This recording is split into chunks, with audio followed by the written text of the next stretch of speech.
Okay, in the final video lecture of this week, we're going to talk about Cartesian dualism.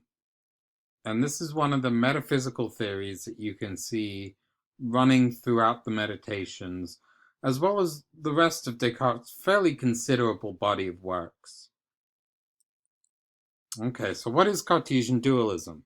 So Descartes is what we call a metaphysical dualist in philosophy. He's probably the most famous metaphysical dualist in the history of Western philosophy. So, if you remember back to the original lecture, look back to week one if you have to. Metaphysics is the area of philosophy devoted to the existence of things, right? Everything in the world presumably exists. But what makes it exist? What makes it what it is, right? Um, what are things really, right? So, a dualist is someone who believes that there are two types of thing in the universe.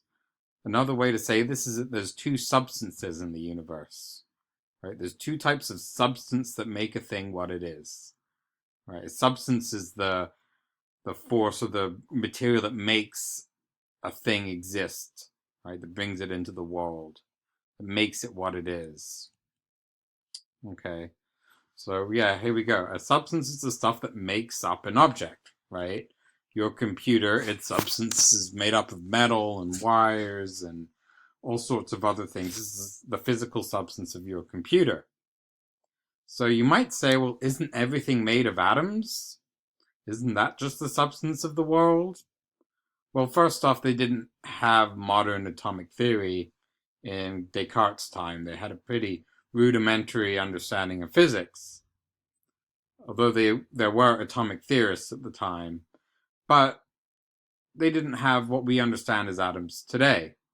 But that's kind of besides the point, because if you think about it, we can always ask what makes up an atom, right? We can say, well, okay, what's the substance of a computer? Well, a computer's made up of atoms. Well, what makes the atoms, right? Then you break up the atom, you say, okay, protons and electrons. Well, what make protons and electrons? Well, quarks. Okay, well, what makes quarks, right? So you can't answer the question of substance using physics, because you'll still have the question of substance. Really, what you're asking is what is behind physics, right? What makes physics possible, even? Okay, so a couple things to understand about the way rationalists viewed substance. So, first off, a substance is metaphysically pure for rationalists. You can't mix substances. Something is only made of one substance, right? It cannot be made of two substances at once. Of course, this is going to be kind of problematic when Descartes starts talking about people, right, and animals, because we seem to be made of two substances at once. We have a body and we have a mind, but we'll get to that later.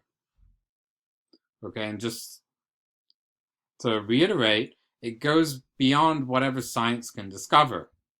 So, for instance, a psychologist might be able to discover what kinds of things go on in your head, and a neurologist might be able to show how the firing of neurons causes that.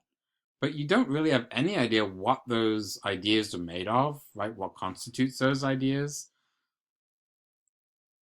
You just know that you have them. Okay.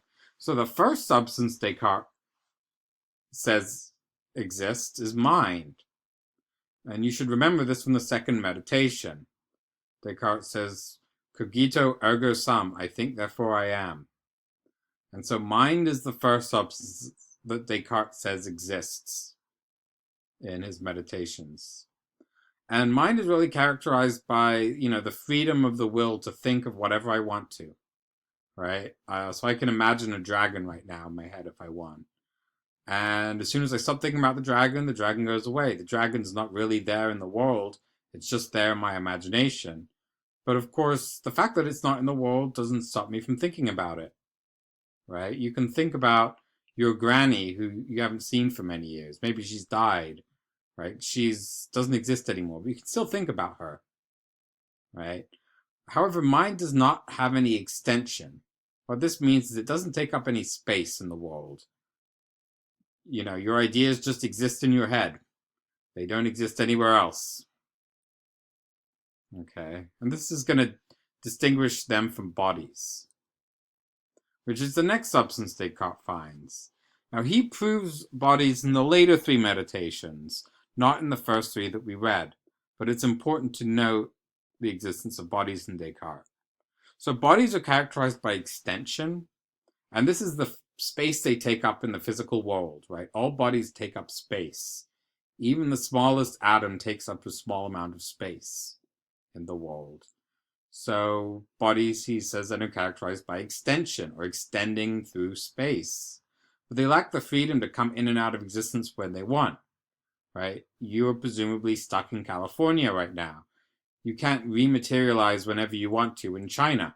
It'd be nice, be fun, save a lot of money on plane tickets, but you can't do that. There are certain limits to what bodies can and can't do. And this is because their essence is extension, not this freedom to think of something whenever you want to. So if you want to go find a dragon, right, you'll have to go looking for one. Of course, you won't be able to find one because they don't exist, at least not as we know. And that's just a fact of bodies. You can't summon them into existence when you want to, right? So those are the things that characterize body and distinguish them from mind. So body and mind are two very different kinds of thing, right? Your idea of the rock is very different than the rock. Your idea of the rock does not take up any space, but you can make it go away whenever you want by not thinking about it. The actual rock, on the other hand, does take up space, but it won't go away whether or not you think about it. It will still be there. Now, there's a funny little problem with Descartes' theory here, which is that he's also postulating a third substance of God. So even though Descartes is a dualist, we could almost say he believes in three substances, right? There's mind, there's body, and then there's God. But of course, it's important to note that the third substance of God exists independently of all the minds and bodies we encounter in the universe. It transcends the world. So insofar as we're just talking about the world that exists, that we experience, then we can talk about two substances. Now, there's some problems with Cartesian dualism. And the problem is in this. Descartes says that two different substances cannot interact with each other. Well, that may not seem like a big problem. And Descartes says this simply for the reason that every substance is characterized by its own nature. And a substance cannot be affected by a substance with a different nature. Right? So again, if you think of that dragon in your head, doesn't mean that a dragon is going to appear in the world. Your idea of a dragon doesn't cause an actual dragon to come about. But here's the problem with this, is that we very clearly do experience a connection between the substance of mind and the substance of body every single day. Every decision you make, there's an idea going through your mind, right? And then you go and do it in the world with your body. So there's very clearly a connection then between mind and body. How does Descartes explain that? What Descartes is actually going to end up saying is that a certain gland in the brain, the pineal gland, mediates between mind and body. But the problem is that his philosophy doesn't really seem to allow much space for that. So Descartes was never able to completely offer a convincing account then of how minds and bodies interact. A later rationalist, Spinoza, will offer a very different account than Descartes, even though he's very influenced by Descartes. And he solves this problem by saying that everything in the universe is just an aspect of God's existence. So really then there's only one substance in the universe. And this helps Spinoza by helping him to say that, well, don't worry about it. There's really only one substance, and we don't have this problem of how substances interact. And there may be another problem too. How do we know that mind and body don't share some unifying substance? Maybe Spinoza's right, right? And today we know that, well, it turns out that our mind might just be the consequence of, electrons shooting through our brain. So maybe then mind comes from body. Some people might also say body comes from mind, right? That the mind of God imagines the world and that brings bodies about.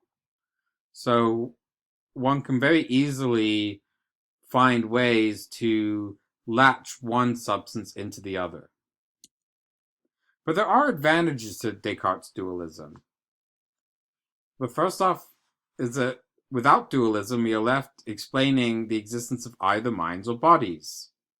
So, for instance, if you're an idealist is someone who says that the only substance in the universe is mind, then you can't explain why there are objects in the world that are permanent.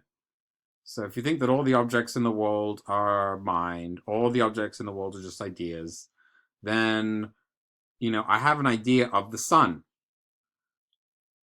right? And that's what the sun really is. It's just an idea. But then why is the sun still there when I go inside and stop looking at it? Right? I'm not thinking about the sun, but the sun still seems to exist. So then we have a problem with idealism. If you're a materialist, and a materialist is someone who says that the only thing that exists in the universe is body, then what are ideas? Where do they come from? How can they be so different from bodies? Okay, so those are the main points of Descartes' dualism. This is a very important part of his theory. And just keep it in mind, we haven't been able to go through all of Descartes' metaphysical theory because we haven't finished the meditations. But I thought it would be important to give you guys this information because it is so central to Descartes' view and it really shaped the way we see reality today.